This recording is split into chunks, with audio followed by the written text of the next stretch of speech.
Yakobus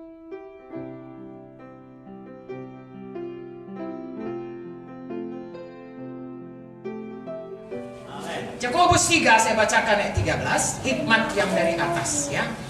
Siapakah di antara kamu yang bijak dan berbudi? Baiklah ia dengan cara hidup yang baik, menyatakan perbuatannya oleh hikmat yang lahir dari kelemah lembutan. Jika kamu menaruh perasaan iri hati dan kamu mementingkan diri sendiri, janganlah kamu memegahkan diri. Janganlah berdusta melawan kebenaran. Itu bukanlah hikmat yang datang dari atas, tapi dari dunia, dari nafsu manusia, dari setan-setan. Sebab di mana ada iri hati, mementingkan diri sendiri, di situ ada kekacauan dan segala macam perbuatan jahat.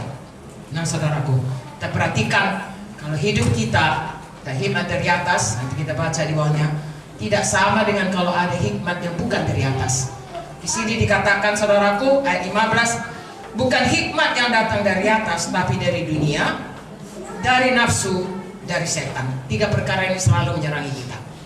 Ya, setan yang selalu menipu, tipuannya selalu apa yang dikatakannya berkebalikan dengan apa yang dibilang Tuhan. Haleluya.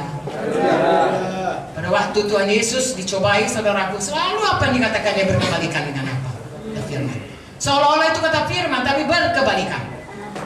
Ya, dia goda saudaraku dari ini, dia goda, tapi Tuhan Yesus tahu firman Tuhan, dan Tuhan Yesus mematahkan itu dengan firman. Itu sebabnya saya dan saudara harus tiap hari makan firman. Amen. Mengisi hati kita penuh dengan firman. Amen. Apapun kata setan, dia tidak bisa menipu kita. Amen. Haleluya. Selanjutnya dikatakan sini, hikmat dari nafsu manusia. Saudaraku, saya dan saudara ada nafsu. Ya, nafsu makan, maksudnya supaya kita hidup. Kalau nggak ada nafsu makan itu sakit. Ya, nafsu tidur supaya kita bisa kembali pulih. Kalau nggak bisa tidur pun sakit juga. Tetapi lagi-lagi saudaraku, kita yang menguasai nafsu itu, mengaturnya. Tadi dikatakan kita hidup berkuasa. Bukan nafsu itu yang menguasai kita. Amen. Sehingga tidak terkendali. Sehingga akhirnya kita di bawah hikmat duniawi, hikmat dari setan, ditipu seperti tadi seorang tuh Hawa mungkin lihat buah itu baik, lalu dia ditipu ya oleh setan dan dikuasai oleh nafsu yang dilihat oleh matanya. Nah biasanya itu datang dari mata, dari panca indera. Ya, saudara mau makan kan dari panca indera, selera makan. Mau berbuat najis dari panca indera, dari mata, dari telinga, perkataan-perkataan yang pornografi dan lain sebagainya. Saudara mau makan ganja atau minum-minum keras kan dari kehendak naluri kita untuk semua panca indera kita yang merasakan kesenangan. Nah itu dari nafsu manusia.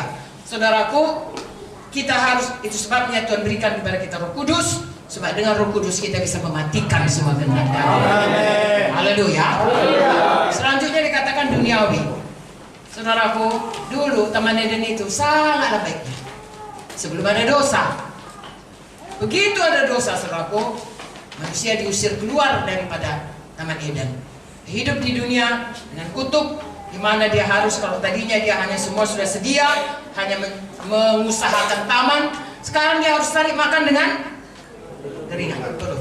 Dan semak duri, dengan kata lain susah cari makan. Ya, itulah keadaan dunia.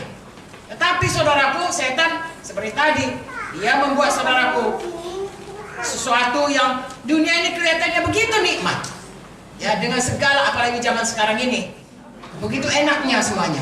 Dan ya tadinya saudaraku zaman kami tidak ada TV, yang ada hanya radio bantal semuanya itu, kayak bantal radio ini, radio roti ya. Jadi kalau dulu PSMS itu jauh saudaraku ya, Medan itu nama sepak bolanya PSMS ya, Persatuan Sepak Bola Medan sekitarnya, namanya Ayam Kinantan PSMS ya. Jadi selalu menang. Dari luar negeri Yugoslavia semua, kalah Persija, kalah Persib, PSMS menang. Jadi kami semua paling setia mendengarkan pertandingan dengan radio yang sebiji, penonton 30 orang. Kalau sudah mulai datang kami pun gol, kami batik gol. Sampai habis riwayat. Begitulah nasib kami dulu. Tidak ada saudaraku ya, TV nggak ada TV. Saya kenal TV sesudah saya dokter. Ya, saudara bisa bayangkan TV-nya putih hitam. dan hanya ada siaran TVRI pemerintah. Lalu kemudian adalah mulai satu-satu saudaraku, ya, acara-acara dari luar negeri seperti dulu, ya, dari Jepang, dari mana. Wow, sekali seminggu saya sampai tutup praktek hanya untuk nonton itu. Saudara bayangkan itu bagaimana kehidupan.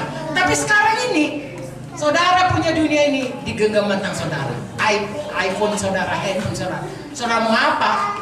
Mau lihat WTC jatuh, lihat aja di situ. Jatuh. Mau lihat Trump sekarang bilang apa? Apa saja. Hanya dengan genggaman tangan. Hidup sangat enak. Ya, saudara mau makan apa? Mau makan dari Jepang, dari ini, dari Spanyol, dari mana? Pakai online saja. Sebentar kan datang, nggak suka ini campakan, beli yang baru. Itu godaan-godaan yang bisa membuat kita lupa distraksi kepada apa rencana Tuhan dalam hidup kita. Sangat tertarik. Seperti kalau kapal, ya, kapal itu, saya punya 2 saudara sepupu kapten kapal, pernah dibawanya ke kapal. Rupanya setiap sekian lama itu harus selalu dicek koordinatnya. Itu kan ada yang ada karangnya, ada yang ada mercusuarnya, ada jalurnya jalan itu. Kalau tidak diikuti, kita bisa ketabrak atau bisa sampai ke Pulau Natuna, bukan ke Belawan, saudaraku. Karena apa? Ada arus, ada angin, dan lain sebagainya. Nah, jadi selalu dia tunjukkan itu. Jadi selalu pada tepat waktunya, dan tepat sampainya, dan tepat jalurnya. Sebenarnya hidup kita juga harus demikian.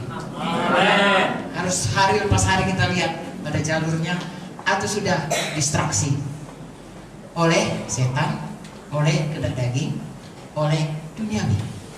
Itulah yang selalu menarik. Tidak kelihatan itu arus bawah itu, arus di bawah laut, tapi bisa ditariknya pelan-pelan sampai ke laut Cina Selatan sana. Lalu kita pun terhilang, tidak lagi sampai ke Belawan. Saudaraku, Tuhan sudah tetapkan hal yang baik kepada kita. Mari teruskan berlari-lari pada panggilan.